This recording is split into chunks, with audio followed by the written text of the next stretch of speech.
And so the dream of these governments has always been, what if I could just do local swaps directly? And it has never happened. What we are beginning to see in the wild is that people are doing these transactions directly on chain without the dollar. That is the lead that the US dollar stablecoins have in the market today. And so because of that, they're worried about capital flight. What does the work that you are doing with banks look like? How does Codex plan to make its mark on this institutional realm of DeFi? Welcome back to The Roll Up. This is your home to learn from the biggest guests, the brightest minds at the tip of innovation. Our goal is to help spread the collective knowledge of everyone in our community. We are breaking crypto out of its echo chamber and taking it to the real world. Sit back, relax, and enjoy it.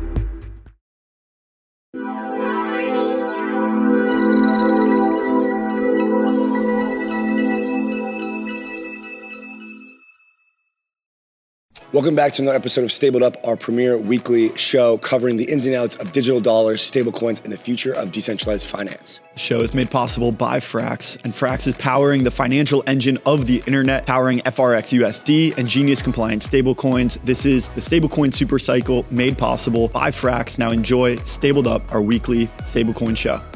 All right, guys, welcome back. Roll Up TV live from Buenos Aires.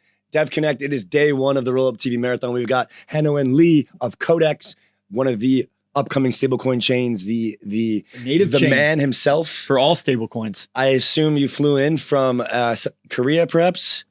Despite the haircut. Yo, so that's how you know Frank. People look at my hair and they go, Korea? No, not Korea. Yo. Not Korea. Yo, that's crazy. New York. Man, well, shout out to Frank for helping to make this happen. Shout out Frank. He's a Frank good guy. Shapiro, and to the Dragonfly team. Yes. Oh yeah, congrats. Annika. Thank you, Annika. How are you enjoying Buenos Aires? I've had 3 steaks already. Yeah. Breakfast, lunch, and dinner. I, love steak. I don't know if I want a 4th steak. Yeah, that might be a bit much. I kind of want food dispersion, Yeah. I like some diversity. Did you get an empanada? Have you tried any empanadas yet? That is a great idea. Yeah. That's what I should do That'll next. mix it up. I mean, that'll get you fired up. Our diet has consisted of pretty much purely Malbec wine, Argentinian steaks, and empanadas. And Zins and the espressos. Yes, Yeah, sir. the espressos for sure. Man, so Codex, man, stablecoins, DeFi, this expansion. Where do we start? I mean, we're in Argentina, right? Why don't we start here with just the understanding of where we are in the world, in the global economy? Stablecoins being more of a lifeboat for emerging markets than, people in New York, people in the States. What has driven you to create Codex? What was your kind of lore and story into building this? And why do you feel like this is what you've wanted to choose to do with your life's work? Yeah, I remember being handed an envelope full of cash as a child because I was going to the US for school. And I thought to myself, like, how can this possibly be the best way to do this? I'm going to get robbed at Boston Logan. And so that's an early memory of mine. I also grew up around, parents that grew up in communist China where, property was maybe expropriated temporarily, right? And so I've always had this deep resonance with this mission of helping people create the best possible way to transmit the fruits of their labor across space and time. That was my earlier spiel, not No, you're perfect. Okay, You're fantastic. vibing. Yeah. We're just hanging out. So we're just hanging out. And so that's why this mission is particularly interesting to me. And so, you've chosen to go and build Codex as this platform for, Rob, what did you say, to power all of the stablecoin? According to codex.xyz, it's the native chain For all stablecoins. for all stablecoins. Okay, so we have some Tether chains and we've got like some Circle chains, some USDC chains. Yeah. Codex is for all stablecoins. That's right. So you're like the DEI chain of stable chains. I'm not sure under the current political climate we like that framing. I think we are equal opportunity. Understood. Maybe we would call the Tether chains affirmative action chain. Okay. Affirmative action for Tether over there. Okay. We're very much, we want the market to sort it out itself. I think if you want to bet on what the stablecoin landscape looks like 10 years from now, I think it's perhaps not very wise to assume that it looks like the sort of incumbent position today. In particular, we think non-dollar stablecoins will become more and more prominent and more useful. And so our thesis is very much about making the best possible neutral infrastructure. We don't run a PSP. We're not a fintech. We're not an issuer. We're not going to be competing against you. So if you want a neutral place to build, we're the best place. Hibachi is fast and private perps trading, secured by ZK with Celestia underneath. Go to hibachi.xyz to start trading today. Not your keys, not your coins. From the team that pioneered cold storage, Trezor has just released its new wallet. Guys, if you are still using hot wallets in 2025, 2026, you are missing the entire point. Secure your coins. Get a Trezor at trezor.io. Yeet is built for big moments, the most fun you'll ever have with your crypto. Go to yeet.com to yeet into your next game. You know, I don't know if you guys played Call of Duty back in the day, but there was a special ops game format. Right. You guys are describing, or you've been described as Ethereum's stablecoin Spec ops team. Yeah. What does this mean in the context of Ethereum's kind of stablecoin landscape? Yeah, I mean, so I grew up in the Ethereum community, right? I was very lucky to be pretty early at Optimism, and at the time, 6 or 7 of us living in a hacker house in LA with Vitalik. I'd come downstairs and Vitalik is on the phone with Elon, Ashton Kutcher's in the kitchen. It's sort of that type of surreal environment. And so I've always felt a deep affinity of Ethereum. I think it's incredibly important for us to extend the dominance of Ethereum and stablecoins beyond where it is today and into the future. I think you see a lot of these other players come in an effort to supplant Ethereum. And we're very much Ethereum's answer to that. But aren't you building your own L1? L2. Okay, L2, sorry. And so after all that would be a problem. You can't just come up here and sit down and say this stuff if you're building your own L1. Okay, good. After all this time, I mean, people are building all L1s. They're building stable chains, but you guys chose to build an L2. What even, Ethereum has certainly gone through its trials and tribulations. What is it that continues to draw you in? Why did you build an L2 instead of building something like an L1? I think there are rational reasons, there are ideological reasons, and there are emotional ones. Let's start rational. First is the brute fact that most stablecoins are on Ethereum today. I think that's something that's not talked about very much. Second is that neutrality actually does matter. I know it sounds like this crazy religious word that Ethereum people chant in a corner while holding hands, but it does actually mean something, right? What it means is that you won't be competed against. This layer is not going to be adversarial to you. If you're Adian, right, and you're thinking about what chain to deploy on, what does that calculus look like? Do you want to go to your board and say, hey, listen, the Stripe guy's way smarter than us, way better than us. We're just going to go do that.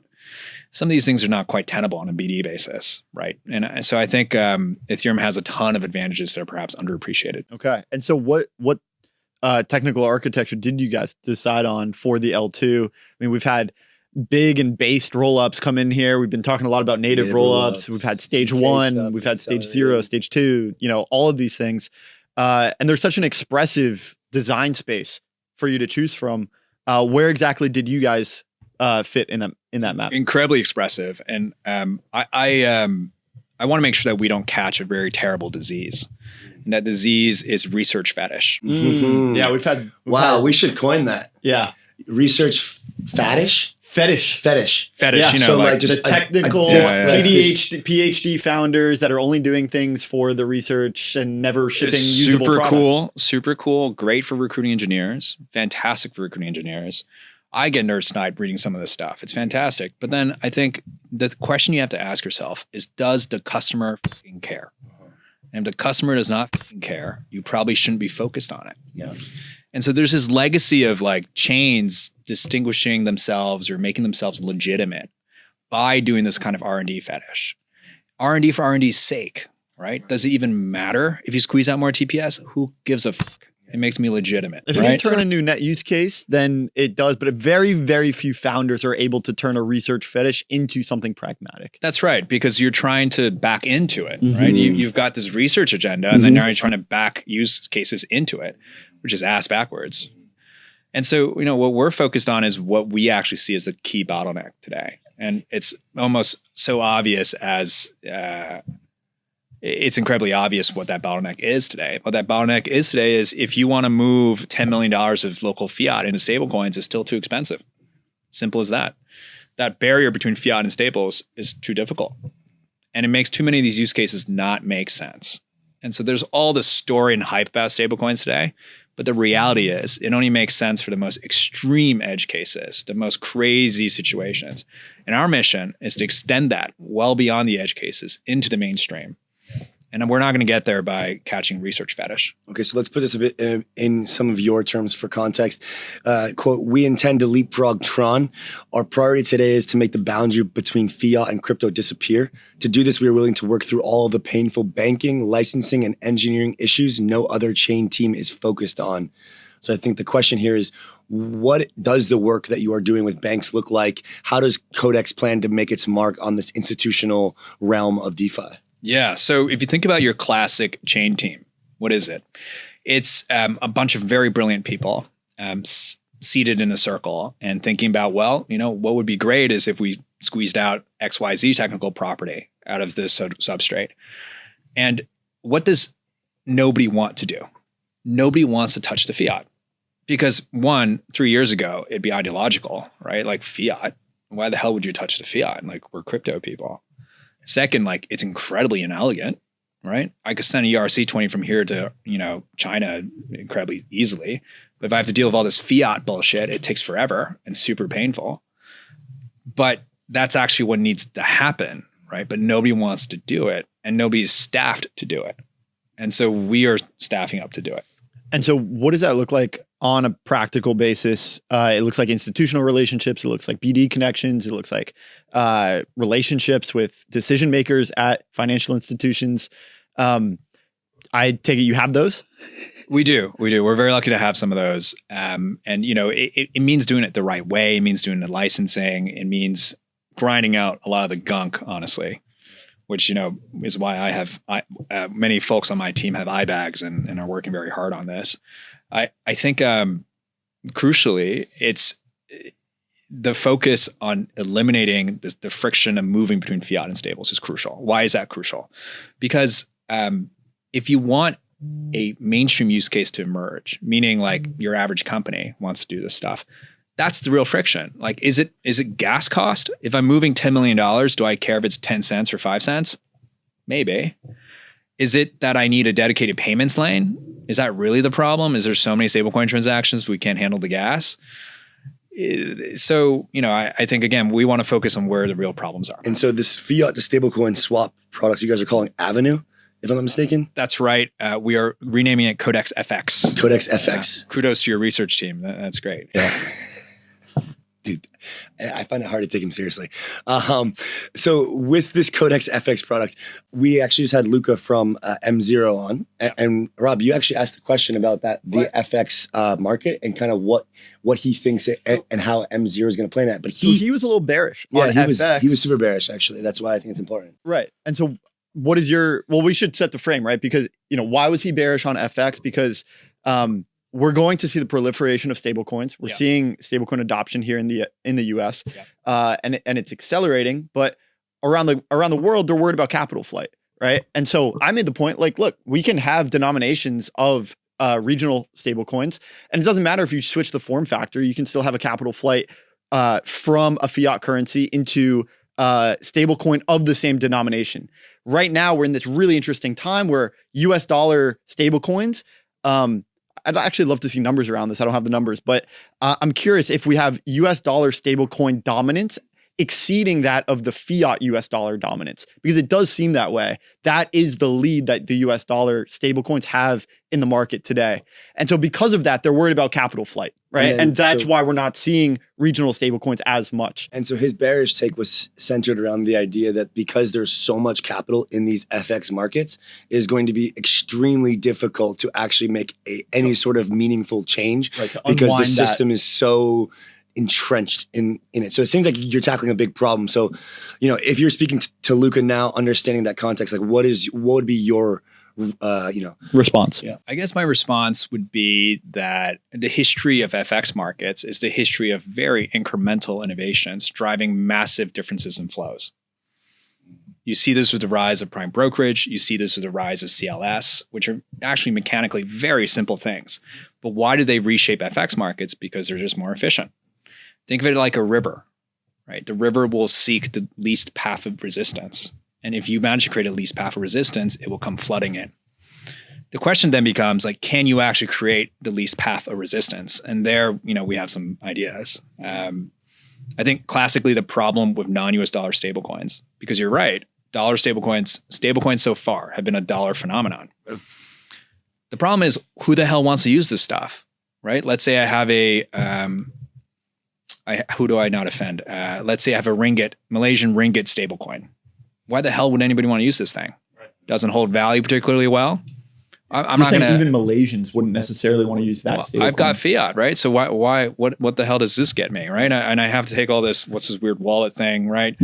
Even if I want to buy crypto, I got to swap into a dollar stablecoin because all the markets are denominated in dollars. And so it just doesn't make sense. Now, where we think it does make sense is if we can shift the FX transactions on chain. And that's beginning to happen. And, we've got some exciting things cooking there. Any alpha on that?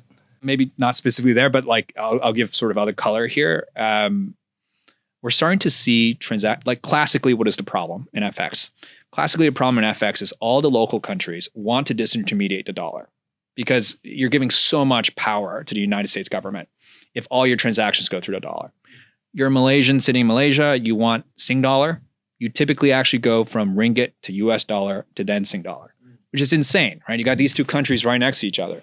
The United States is oceans away, and yet you're going through the dollar. And that's because of the depth of liquidity. And so the dream of these governments has always been, what if I could just do local swaps directly? And it has never happened. What we are beginning to see in the wild is that people are doing these transactions directly on chain without the dollar, which is a radical reshaping of how commerce works globally. Now, the flows are quite small still. Trade on anything. Economics, weather, sports, crypto, and more. All on Kalshi.com 24/7 for the world's biggest prediction market. Halliday is unified crypto payments. Give your users more wherever they are. Go to halliday.xyz to never write a smart contract again. Looking for yield that stands out? InfiniFi gives you just that. Deposit stablecoins and earn far more than the current savings rate. InfiniFi is a battle-tested, reliable DeFi platform that is ready to go. Head to infinifi.xyz. But it's in the current sense, in the traditional sense, it's always gone through the dollar. That's what you're saying. That's right. So you're breaking that. You're basically taking that intermediary out, if you will.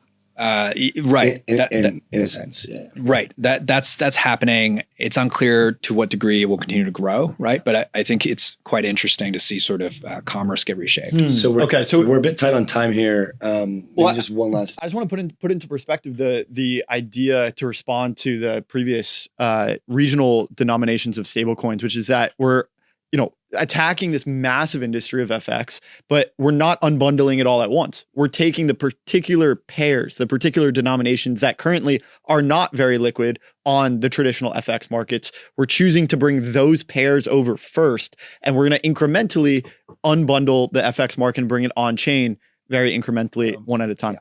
I think that's right.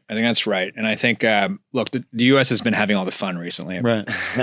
So think about it from Besant's point of view. You're taking what has classically been an offshore dollar system out of London, and you're moving it onshore through stablecoins. So now you have much more purview through it. You have transparency through it. You no longer are backstopping this sort of foreign system.